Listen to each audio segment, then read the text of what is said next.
ఉన్నోడేమో 100 రెట్లు 1000 రెట్లు పెరిగిపోయిండు, లేనోడేమో కొంప కూడా వస్తుంది.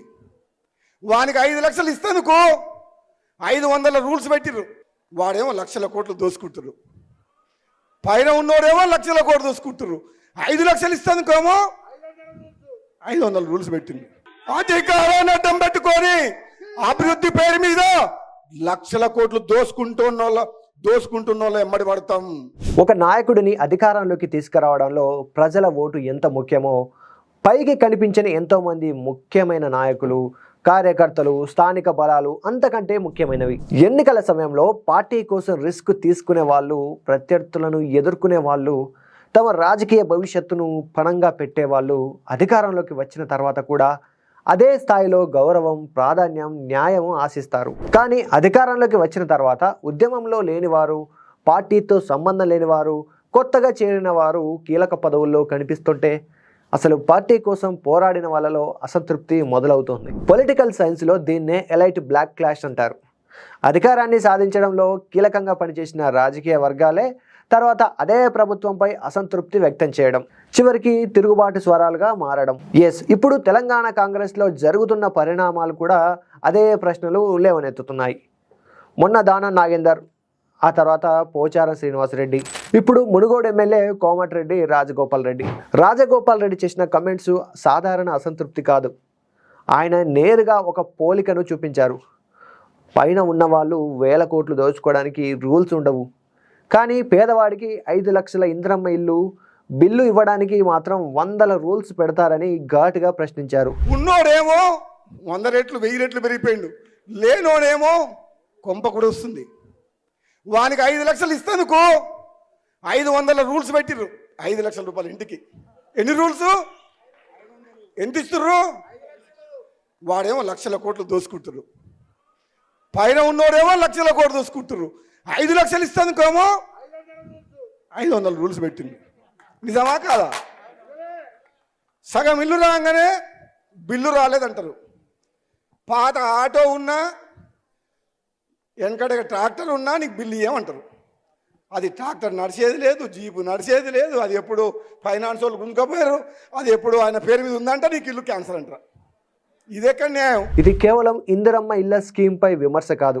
ప్రభుత్వం పేదల పట్ల అనుసరిస్తున్న వైఖరిపై, అధికార యంత్రాంగం పనితీరుపై, ఇంకా తనలాంటి నాయకులకు ప్రాధాన్యం దక్కడం లేదనే భావనపై వ్యక్తమైన అసహనం. రాజగోపాల్ రెడ్డి మరో విషయం కూడా చెప్పారు. తెలంగాణ ఉద్యమంతో సంబంధం లేని వారు, కాంగ్రెస్ కోసం పనిచేయని వారు కీలక పదవుల్లో ఉన్నారని. కాంగ్రెస్ పార్టీలో బయట నుంచి వచ్చిన వ్యక్తుల ఆధిపత్యం ఎక్కువై నిజమైన కాంగ్రెస్ పార్టీ నాయకులు, కార్యకర్తలకు అన్యాయం జరుగుతుంది అనేది నా భావన.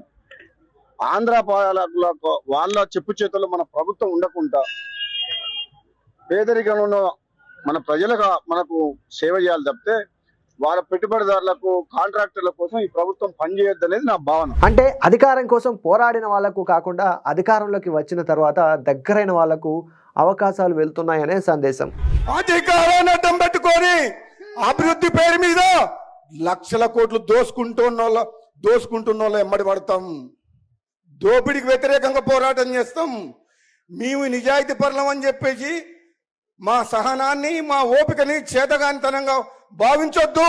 ఇదే ఎలైట్ బ్లాక్ క్లాస్ కి మొదటి దశ. ఇలాంటి పరిస్థితుల్లో గతంలో అనేక రాజకీయ పార్టీల్లో కనిపించాయి. ఎన్నికల సమయంలో ఉపయోగపడిన నాయకులు అధికారంలోకి వచ్చిన తర్వాత పక్కన పెట్టగలిగితే వాళ్లే తర్వాత ప్రభుత్వానికి అతిపెద్ద తలనొప్పిగా మారిన సందర్భాలు ఉన్నాయి. దానం నాగేందర్ అసంతృప్తి, పోచారం కామెంట్స్, ఇప్పుడు రాజగోపాల్ రెడ్డి ఎమోషనల్ స్పీచ్. ఈ 3 సంఘటనలు వేరువేరుగా కనిపించిన లోపల ఒకే సంకేతాన్ని ఇస్తున్నాయనే ప్రశ్న అయితే వస్తుంది. ఈ చర్చ ఇప్పుడు కాంగ్రెస్ లో కూడా మొదలైంది.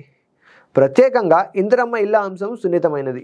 ఎందుకంటే అది నేరుగా పేదల జీవితాలతో సంబంధం ఉన్న పథకం. 5 లక్షల రూపాయల బిల్లు కోసం 100 నిబంధనలు ఉన్నాయన్న విమర్శ ప్రజల్లోకి వెళ్తే అది కేవలం ఒక ఎమ్మెల్యే అసంతృప్తి కాకుండా ప్రభుత్వంపై ప్రజా అభిప్రాయాన్ని కూడా ప్రభావితం చేసే అంశంగా మారుతుంది. ఇక్కడ మరో రాజకీయ కోణం కూడా ఉంది. రాజగోపాల్ రెడ్డికి మంత్రి పదవి రాలేదు. ఆ అసంతృప్తి చాలా కాలంగా వినిపిస్తుంది. కొత్త పార్టీ పెడతారన్న ప్రచారం కూడా జరుగుతుంది. తమిళనాడులో విజయ్ మోడల్ అన్న చర్చ కూడా నడుస్తుంది. ఇవన్నీ నిజమా కాదా అనేది పక్కన పెడితే తన రాజకీయ ప్రాధాన్యాన్ని అధిష్టానానికి గుర్తు చేసే ప్రయత్నం మాత్రం స్పష్టంగా కనిపిస్తోంది. అంటే ఈ కామెంట్స్ కేవలం ఇందిరమ్మ ఇల్లు గురించే కాదు, పార్టీలో తన స్థానంపై కూడా. అధికారంలో ఉన్నప్పుడు సమతుల్యత కోల్పోతే నిన్నటి మద్దతుదారులే రేపటి ప్రతిఘటన శక్తులుగా మారవచ్చు. మళ్ళీ మనం తీర్పులు ఎందుకు మాట్లాడాడు, దాని ఏం లేదు, ఉన్న మాట మాట్లాడంతే. ఆ రాష్ట్రం ఏం లేదు, మళ్ళీ అడిపోతాడా ఇడిపోతాడా. నా ప్రజల కోసమే నా జీవితం, ప్రజల సంక్షేమం కోసమే నా ఆలోచన, కార్యకర్తల బాధలు తీరడానికి నా ఆలోచన. దానికి అనుగుణంగా నేను పనిచేయాల్సి వస్తుంది తప్పితే నాకు ఒక్క పైసా కూడా ఒక పర్సెంట్ కూడా స్వార్థం అనేది లేదు. స్వార్థం అనేది నేను ఉంటే రాజకీయం వదులుకున్నాను, కానీ ఇటువంటి దౌర్భాగ్యం పని నేను చేయలేదు. ఇదే ఎలైట్ బ్లాక్ క్లాష్. ఇప్పుడు తెలంగాణ కాంగ్రెస్ ముందున్న ప్రశ్న ఒకటే, దానం, పోచారం, రాజగోపాల్ రెడ్డి ఇవి విడివిడిగా వినిపిస్తున్న స్వరాల, లేక కాంగ్రెస్ లో పెరుగుతున్న అసంతృప్తికి ఇది ప్రారంభ సంకేతమా? ఎందుకంటే ప్రతిపక్షం చేసే విమర్శ కంటే సొంత పార్టీ నాయకుడు చేసే విమర్శనే ప్రజలు ఎక్కువగా నమ్ముతారు. ఇది ఏ ప్రభుత్వానికైనా అత్యంత ప్రమాదకరమైన రాజకీయ హెచ్చరిక. చరిత్రలో చాలా ప్రభుత్వాలను ప్రతిపక్షం కూల్చలేదు, సొంత పార్టీలో పెరిగిన అసంతృప్తే బలహీనపరిచింది.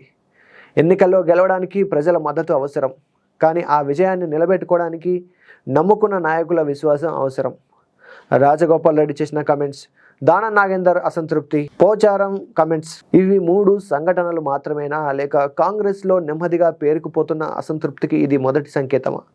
అసలు ప్రశ్న ఇదే. ఇప్పుడు చూడాల్సింది ఒకటే, ఇది ఒక ఎమ్మెల్యే ఆవేదనగా ముగుస్తుందా, లేక కాంగ్రెస్లో పెద్ద రాజకీయ అలజడికి ఆరంభమవుతుందా? మరి మీరేమనుకుంటున్నారు? రాజగోపాల్ రెడ్డి ఆవేదనపై మీ అభిప్రాయం ఏంటి? ఖచ్చితంగా కమెంట్ చేయండి. అలాగే ఇన్ఫో నచ్చితే ఖచ్చితంగా లైక్ కొట్టండి.